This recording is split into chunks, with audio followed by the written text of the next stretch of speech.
शेतकरी मित्रांनो नमस्कार.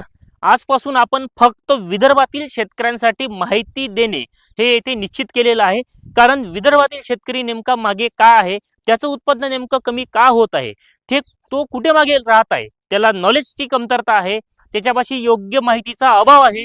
तर तुमच्यासाठी आपण आजपासून फक्त विदर्भातील शेतकऱ्यांसाठी वेगवेगळ्या पिकांची माहिती घेऊन त्याचे व्हिडिओ बनवून कोणत्या रोगावर काय फवारणी करावं, कशा प्रकारे पिकाचे नियोजन करावं, म्हणजे संपूर्ण माहिती आपण विदर्भातील शेतकऱ्यांसाठी आजपासून द्यायलाही सुरुवात करत आहे. तुम्ही जर विदर्भातील शेतकरी असाल तर तुम्ही आपल्यासोबत नक्कीच जुळल्या जा. कारण आपण आजपासून विदर्भ कसा समोर जाईल, विदर्भातील शेतकरी कसा समोर जाईल, आपलं उत्पन्न कसं वाढेल, खर्च कसा कमी करता येईल, योग्य माहिती कशी देता येईल, हे संपूर्ण आपण आजपासून आपल्या विदर्भातील शेतकऱ्यांना हे देत आहेत.